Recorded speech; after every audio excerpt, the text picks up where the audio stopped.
Okay, so I think at the end of the day, it's your responsibility to find out what's holding you back so that you can live in the present. Our guest on Mind at Work is a psychotherapist, and her name is Andy Cohen. Thanks for joining us. Thank you so much for having me. What a title. Am I getting in my own way at work? Sure. Andy Cohen is a psychotherapist. What does a psychotherapist do? So a psychotherapist essentially helps you with your feelings. My kids would say, like, I'm a feelings doctor. Got it. So I'm interested in your mind and the kind of 360-degree version of you, inside and outside. And very importantly, I'm interested in the unconscious things that motivate us. I realized that from your keynote, like when you are saying, am I getting in the way of my work, or am I getting in the way at work? You know, somehow it does remind me almost of going back to childhood. Surely these feelings of neglect or even rejection, something that I spoke to my kids about this morning, surely it comes from somewhere. So, I mean, let's get started. How does our childhood experiences, how do they influence where we are as a professional working adult? Yeah. So I think the illusion is that you arrive in the workplace as a fully formed adult. You know, you've studied and that's all you need to equip yourself to be out there in the world and to do your job well. But you didn't arrive as a robot. You didn't just download how to do the job. Maybe the skills you learned how to do the job, but the things that you sort of tune into in the workplace that help you understand people, help you understand how to get your needs met, how to work with a system, just that human relatedness, all of that is coming from, the depths of yourself from, 10, 20, 30, 40, 50 years ago. So we can't escape our past selves. They live in the present with us. And very much influence how we bring ourselves to work on any given day. Even the kind of work that you might be interested in, it's got nothing to, it could be the job and it's interesting and good money, blah, blah, but it's informed by decisions you made when you were a baby, sorry to say. So even the job that I'm in today and my behavior at work could be something that was regulated when I was really, really small. Can one change that? So the short answer is I would think so. Mm-hmm. Can you change it? You can change it. You just have to really understand it. You can't self-correct what you can't self-observe. So if you can get to understand why you were drawn into a position, why you've seeked out a particular kind of area, let's say, and then link it to what matters to you, because that's at the heart of it, what matters to you, how are you going to get your needs met in the world? Then, I actually think that's the best way, because then your work has meaning. I think that's the best kind of work, where you can link it to something inside yourself. Everyone's going on this whole know yourself, self-work. Wait, when I mention self-work on air, my listeners, it's like my favorite word, resilience. I do not like the word resilience. I think resilience has made me resilient to the word resilience. Yeah. Okay. Yeah. When do we get to know ourselves when our lives are so busy? Now I still need to do self-work to understand myself so that I can show up right at work. It's so demanding. I actually spoke to a colleague this morning. Show up, stand up, get up, We're always in this war zone of fighting and having to always arrive ready. Yeah. So when do we have the time to know ourselves in order to arrive ready? Yeah, it's you saying that self-work is more work. You already got a job. Can we just sort of park that? Yeah. But I feel it's, let me say it to you like this. You know how someone says, I did yoga today and I do yoga once a week, and you go, cool, how come you don't have more? Or someone says I run once every 2 weeks, and they're like, is that all? Right? We're so okay with doing yoga or exercise 4, 5, 6 times a week. That is so respected. But don't we live in our minds as much as we live in our bodies? Oh. Yeah. And I feel like it really needs to be a priority. And it's so important, like, to figure out why you do what you do, why you worried about what you worried about, And so I feel like, it is a luxury, but it also is a necessity to be able to carve out regular time to think. And the beauty of doing that is that then you are freed up to just work. Otherwise, you're going to take your stuff into your job, and that can get in the way. What does self-regulate mean? I'll tell you why I'm asking the question. So you're talking about knowing yourself, and I'm thinking about self-regulation. We did a podcast on self-regulation in one of our baby support for parents podcasts, and in there we were talking about children speaking to themselves. Like the odd mumble that you do when something's really nice, or when something's not nice, when it's not pleasing to you. Yeah. So in terms of regulation in the workplace. Because where I'm going with this is soon I want to talk about regulating our emotions, so that I don't shout at my colleague, or someone today told me they're very unhappy about something, and I had to be empathetic, even though I thought it was the silliest thing possible, but I had to self-regulate to not say this is really silly and stupid. No. Because for that person, it was really important. Yeah. And I had to listen. Yeah. So let's backtrack. I wanna start with self-regulation. What would self-regulation be for an adult? Yeah. Okay, so self-regulation would be what you just described. It's that you can kind of notice your feeling and your thought in the moment. You can connect with it, and you can simmer something down. You can like bring the temperature down so that you don't act out, or you're not erratic, or you're not emotional, or I don't know, any of the number of things that can make, things go wrong in a kind of professional situation, right?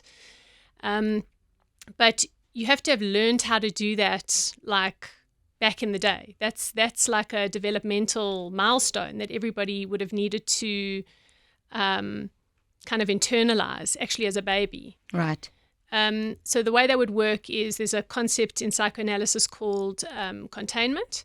And that's that process where, the baby's lying in the cot and the baby is hungry and waiting for mom, and the baby's screaming. Like, you've heard a baby scream, it is raging. It's raging mad, right?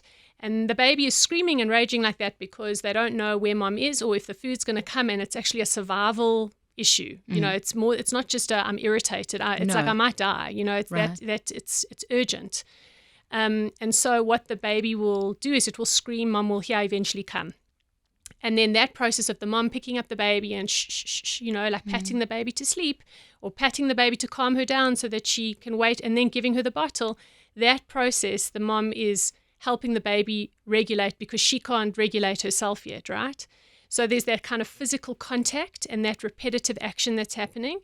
But what's also happening, and what a lot of people don't know about, is that something unconsciously is happening between the carer and the baby in those moments. It's happening on an unconscious level where the mom is taking the big angry feelings that have been shoved into her, that anxiety feeling you feel when a baby screams, that, and calming herself down, holding the baby, loving the baby in spite of the big terrifying feeling, saying, it's okay, I'm not scared, we're going to be fine. And then everybody calms down. Right. If that process happens enough times in a good enough way, when a baby is a baby, the child starts to internalize, my feelings are okay, I can bring myself out of this, things aren't life-threatening. That's the message that gets laid down. Big feelings aren't life-threatening.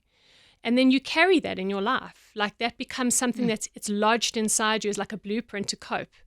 And it will happen anywhere. It will happen, at your dinner table, but it can easily happen at work.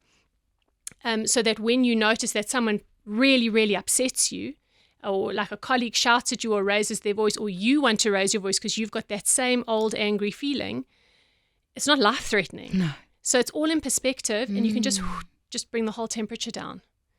But, it's an old thing. You had to learn that a long time ago. So if I didn't learn to regulate as a baby, is this a skill that I can adapt later on in life in the workplace? So assume that in the workplace, I think everything is life-threatening. I think if people are talking on the floor, they're talking about me, for instance, or at the water cooler. We actually have a real question of someone saying, everyone got a raise except me.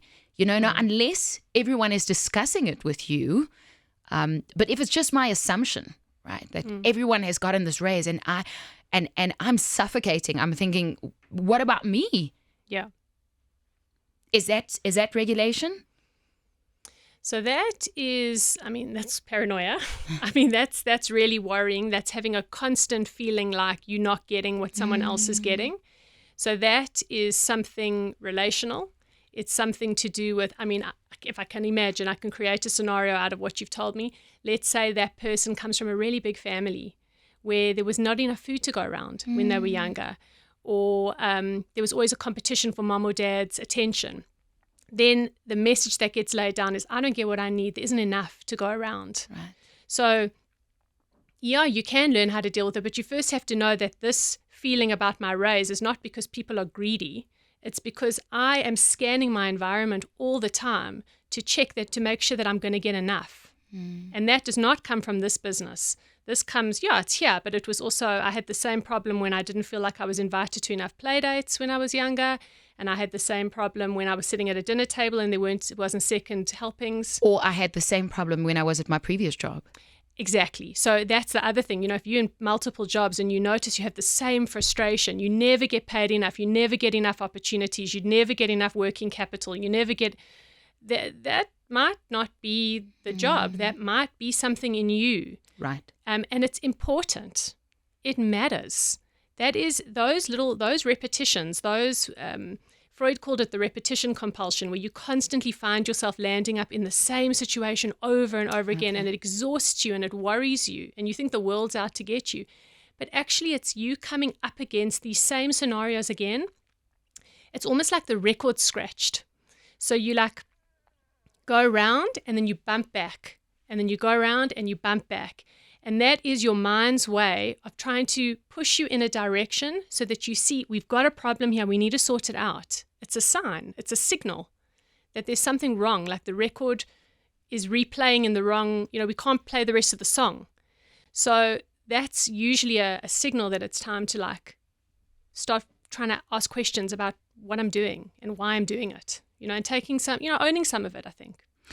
So in a while, we'll get back to how we can fix that record and how we can make it palatable. Stay with the music theme. It's to make the music sound digestible for everyone. Yeah. So self-regulation, and this is quite interesting. So, I mean, never did I think we'd actually talk about growing up, because self-regulation is a tool for me. For some of us, we just assume that we can, that it comes naturally. This know yourself notion and self-regulation as a working adult, is it a skill that one can learn? So let's say we see a therapist or someone that can educate us around us. How would we go about to learn? Where would you learn the skill from? I wonder, is it a skill? I'm just thinking about that. You absolutely can learn it. But you have to do it with another person because it's interpersonal. So my sense is I'm a psychotherapist, and I said that's got you interested in the unconscious dynamics, but the relationship is core in our work. So I work with a small amount of people for a long period of time. We get into a relationship. We're in something together. We are very committed to the work and to knowing this person well. And it's in that process of relating and feeling things off each other and understanding what that means, and really like that containment thing, with the baby bird and the mommy bird metabolizing, that you almost like replaying that process, but in a therapeutic way now, with someone who can think for you now in a way that you never got. So it's very reparative. Psychotherapy and psychoanalysis, that's the kind of at the heart of what we do. We use that kind of relating to repair what you didn't get, or you didn't understand, or you misunderstood, or whatever you made of it back in the day. Yeah. So this relational interaction, mom and baby, what baby didn't get at the time, baby grows up, and now we're in the workplace, and something frustrates me, and how I show up is something that could possibly not be new. It definitely could relate to how I was nurtured and cared for, and some of the triggers as a child. Yes. It is what happened to you, what your environment was. So there is that kind of environmental stuff. It's also what you made of it. Okay. So it's something that happens on the outside, but it's also internally, individually, what your personality did with it, what assumptions you made. Like, I'll give you an example. Like, my daughter was learning how to swim, and I promise you, for months, she wasn't putting her face in the water. And at one point, it was actually hampering her ability to swim because she couldn't go kind of horizontal, right? So at one point, I was like, I've just asked her, why won't you put your face in the water? And she said, because my eyes will fall out. Okay. Right. So I was like, oh, okay, no, they won't. And then I explained to her that your eyes are attached to the inside of your head, and and then she was like, oh, okay, cool. And then she put her face in and she learned how to swim quite quickly. The thing is, like, a young mind, a baby's mind, a toddler's mind, a 2, 3, 4-year-old, they don't have common sense yet. They don't have life experience. So they're forming opinions based on their own fantasized logic. Right. Now, can you imagine that that logic is being laid down inside you as a blueprint, and then you're working with that logic in the workplace? So, let's say somebody doesn't give you enough, you don't get second helpings when you are 3 years old and you're starving and you want it. Then what logic? I don't know. You might say, I'm not good enough. That's why I didn't get it. I don't deserve to have the seconds. Or I was feeling angry at my brother at the same time as the food. Oh, angry feelings are the reason I didn't get the food. Now, the rest of your life, you are worried about having a lot. Right. But it's unconscious because you have laid down that decision. It's a problem you can't solve, and then it goes underground into your unconscious mind. And it governs your decisions, it governs your dynamics at work, and it really can hold you back, and it doesn't need to, because it actually matters. And if you can understand that there is so much opportunity, and then you get freed up, it frees you up. If you know it, if you know what it is, and you can sort of, it's not about breaking ties with the past, but it's about understanding the link so intently that it can just live there. And like you can, and you don't have to judge or discriminate against it. You don't have to blame yourself or your mother. No. Well, we can try to do that, but it's it's not helpful. Yeah, it gets stale quickly, But I think the thing is, it's like you got to respect it, and you respect that, and that you understand something about yourself, and then it's like when that feeling rises up again, which it will, you can go, hello, old friend. Yeah, we know each other, but we're not doing that today because actually I've got work to do, and you get on with it. Well, you can speak to that old friend when you get home, because maybe that friend needs a good talking to. Totally. Or you bring it up with your therapist the next day. Right. I caught something. I noticed I nearly lost it at work today, but actually it was that thing. That thing happened again. Yeah. We had a question around common red flags. My question to you, what is a red flag at work? Like, are we talking emotional imbalances? So if you think your colleagues, flashing red, Yeah. What are we talking about? So, I guess that would be like somebody with kind of behavior that you don't like, maybe. Let's call it feelings. Yeah. So there would be feelings, right? Because if a person, it's your feelings or their feelings. But I think feelings at work is like it's a complex thing. I think we wish to be able to put feelings aside and keep business and keep personal separate. We do that kind of like concrete thing where feelings aren't allowed. Draw a line in the sand. Yeah. I think there's nothing wrong with feelings being in the workplace as long as everybody's got a handle on their feelings. Then it's useful. Then actually it's the thing that drives people, Like you come to work, you're passionate about your job, like it matters to you. You bring your caring self into your office. There's nothing wrong with having feelings. I think that the trouble is when the feelings are too big. Or when the feelings are undefined. So like for me, anxiety is like not everybody thinks this way, but the way I think of anxiety is it's not a feeling. I think anxiety is a scanning. It's a state. It's a state of checking and scanning your environment for danger. Right. And it's also a state of not thinking. It's a way of booting out the real feelings, the other feelings to the back of your mind, and just sort of not thinking about stuff. And I think anxiety is dangerous because then you start to look for the reason in the wrong place, you know. And it's really important to be able to, I don't know, like understand what the feeling means. So anxiety is this umbrella term. It's not, anxiety doesn't mean you're scared. So you're scanning. You're scanning to see what the problem is. I feel like anxiety is like a state, right? So it's like a looking around from here to there and like checking for what's wrong, what could go wrong next. It's like a future scanning type of thing. And then what lands up happening, if you think about the last time you were anxious, you try to solve the problem. So you think, oh, it's because I'm on deadline and I just need to finish this one project. And then you finish it and you get like 1 minute of relief. And then the feeling rises up in you again. And then you think, oh, no, it's because, you know, I'm going to miss my kids' show because I have to be at this meeting. And then the show comes and goes and the feeling doesn't leave, or you get a tiny bit of relief. So in that way, like anxiety, it's like a hopscotch of thought, you know, where it doesn't rest on any, like a frog almost, like jumping from lily pad to lily pad, and it doesn't rest for a long time. If you think about what that is actually doing, you're not thinking about anything. It's a state of unthinking. And so what it's actually doing is it's hiding something underneath the lily pads. And there is a logic to the things that are worrying you, but it's unconscious. Right. And if you think about it, it's not in the mind yet. It's not in thought. It's sitting, like, you know, when you feel anxious, you don't feel like intellectually anxious. You feel it in your body. It's in your chest or your throat or your stomach. Or your stomach. It's a body feeling. It's not thought yet. The way you explain it about that it's unthinkable almost. It is unthinkable. It's you can't speak it yet. It is. It's not verbal. So it's sitting in your body and it's looking to come out. It's pushing. So if we think of all of that and all these emotions, you know, we've had beautiful messages from our listeners. How much of it do we show up with at work? I mean, do we expose our feelings to our colleagues at work if we all want to be these educated beings that understands different people in the workplace?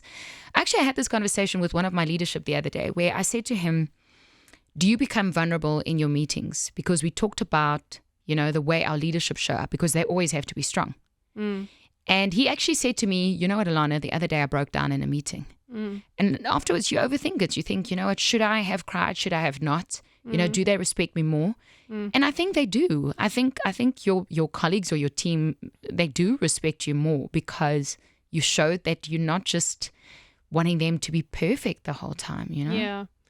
Listen, I don't, as a general mantra, I think feelings are fine. I don't think there's anything wrong with feelings. I think there are appropriate places to explore these things. I think you also want to, you know, have your privacy, and it's important to have a place parallel where you can think about things in depth and not sort of bring that to work, you know, because I think, you know, you don't want it to get out of hand either. So, but I don't think there's anything wrong with having a feeling and telling your boss how you feel about something. One just needs to be professional, right? Like you need to have a set of skills alongside that to be able to say, you know, I felt this, and you know, can you help me make that better? You know, or I feel really disappointed that I didn't get a raise. It doesn't mean you're going to get it, right? But you might be able to express it if you've got a good relationship with your boss, and you know, then they might say, thank you for sharing that with me. That I really understand, and I feel terrible. There's nothing I can do, but it's good for me to know where you're at. You know, that's just two human beings hearing each other out. I think there's nothing wrong with that. Talking about skills, in one of our other podcasts with Laurie Milner, we're talking about skills in the workplace and how you can actually practice these skills with your colleagues. But back to our personal bodies, you know, immediately when you talked about feelings, it's like that irritation, you know, that trigger. Yes. Personal triggers. How do I understand my own? Do we call them triggers? Could I be a trigger for someone at work? Could well be. I mean, it's not necessarily your problem if you're someone else's trigger, unless you have to work with them closely.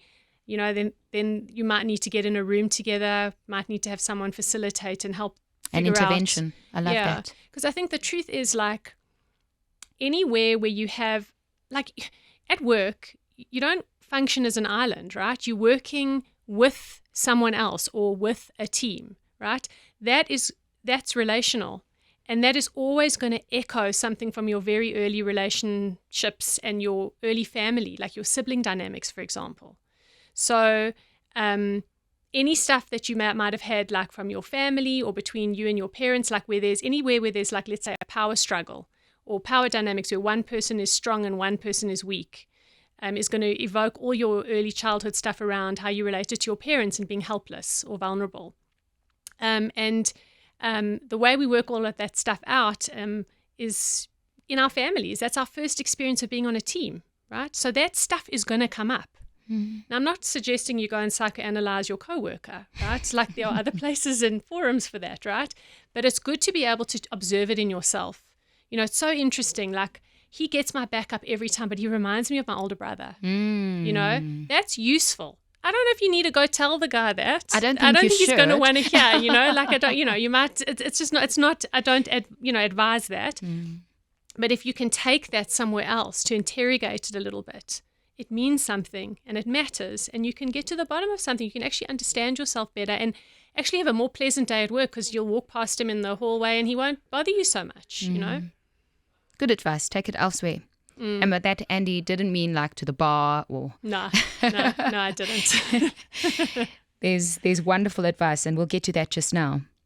I think on that point, sorry if I could say, take it to the bar, or, take it to on the run, or take it, go meditate. Those things are all useful, but those are monologues. The thing that helps with this kind of problem is a dialogue. You need to be talking with someone and talking it out, because otherwise the beliefs that you formed around this thing are, my one-sided, eyes and they're one-sided, and my eyes will fall out of the water. Perspectives. It was for, so you need to reality check with someone who can think with you, right? So that's the other thing, like, the dialogue really matters. So let's stay with the dialogue. I mean, we understand now the personal triggers, or let's call them patterns. Could we call them that?